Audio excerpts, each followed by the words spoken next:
Okay, hopefully we're live now on YouTube and ready to roll. Oh, Rob says YouTube is not working. Doesn't look like it's working, Marty. All right, good. Thank you for telling me that. I just logged back onto YouTube. Let's see what happens. Is it on now? Oh, yeah, technology. I don't know. I can't tell if it's on again. I don't know. You know what? I think I'm just going to start on Facebook and see what happens. If you could post for me, please, and tell me if it is working, because I did just go back on. I logged out and logged back into YouTube. I don't know.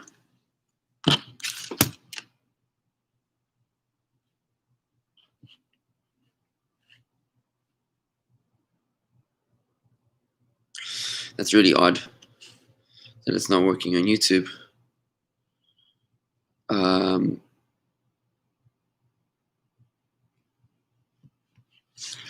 I have no idea what that is. Don't know. Anyways, maybe it's a sign. I don't know what could be going on over here. All right, I'm gonna start off on Facebook over here because we got what to do. Okay, let's get the show on the road.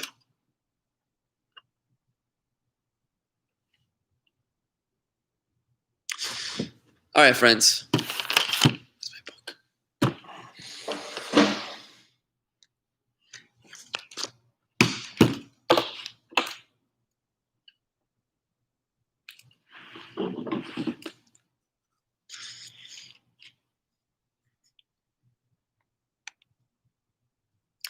Nope, it doesn't look like it's working. It is what it is. Fine. Okay. Anyways, friends, good morning and welcome to today's Tanya session. Very excited about today's Tanya session. Very, very profound, very, very powerful stuff. So, what we've been learning in the past 2 chapters is how we can sensitize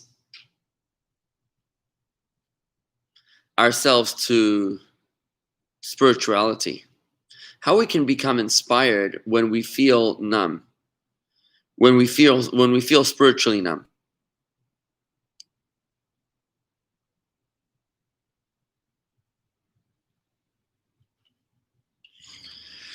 And I'd like to elaborate on that for just a little bit. We spoke about the nuclear principle in the previous 2 chapters. We said that the key to sensitizing the godly soul is through disidentifying with the animal soul and realigning oneself with the godly soul.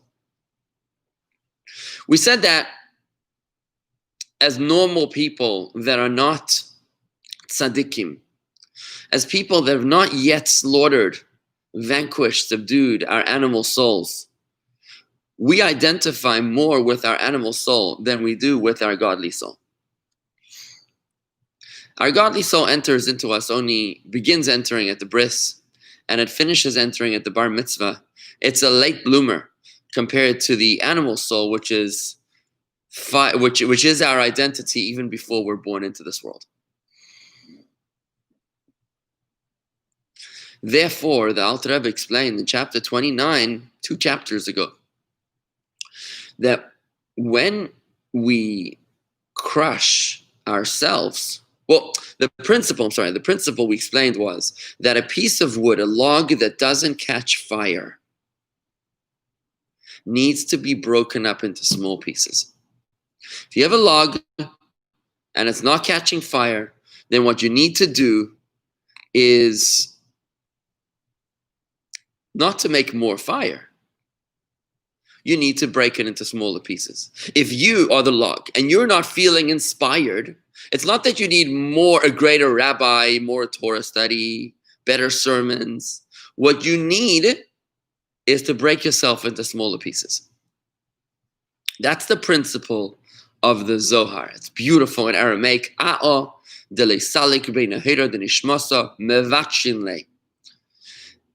log that doesn't have the light of the soul shine within it, radiate within it, you've got to do something called bitush. Bitush is a very interesting word. It's a very powerful principle of Tanya. Bitush means to break yourself. You need to crush your ego. Because remember, the Tanya explains in chapter 29 that you and your animal soul are one. You and your ego are one. When you break yourself, you're breaking your ego. If you can break and crush yourself, you will be breaking your ego. By breaking your ego, you'll be breaking your log into small pieces, and therefore the light of the soul will then be able to radiate within you. We spoke about this idea over the past couple weeks, how sometimes the bad things that happen to us need to be reinterpreted within the greater context. Instead of just saying, this is bad, why is God making something bad happen to me? Instead of looking at it within that context, we can look at the greater picture and say, maybe something bad is happening to me in order to crush my ego, so that the light of the soul will be able to shine within me, so that I will literally be able to see the light. And we see this when people go through life crises, the loss of a loved one,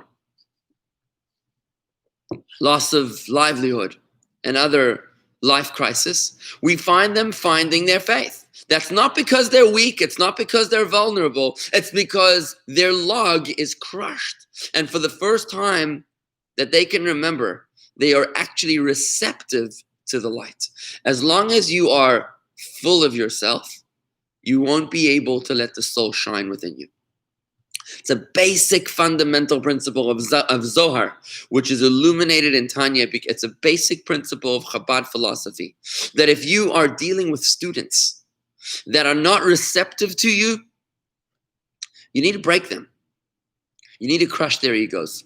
I remember when we were students back in Leeds, England, we had a teacher who felt that we weren't being receptive enough. So out of our bringing late one night, he proceeded to explain to us how, how we shouldn't be so full of ourselves. And it was a very interesting process, because by going into the details, he went through the process of out of our bringing. He tried to do this bitush, to crush our egos so that we'd be more receptive to the light. He wasn't crushing our egos because he was trying to be mean or nasty, but he was trying to let the light shine within us. It's a powerful principle. If you can't crush yourself from within, if you can't break your ego from within, then sometimes God will need to send us something from the outside to break our ego, like an enemy, like Hamas, like Hezbollah, like terrorism, like a war, like a coronavirus. God knows what he might send in order to allow the light to shine within us. I'm actually going to go off of YouTube entirely because it's totally not working.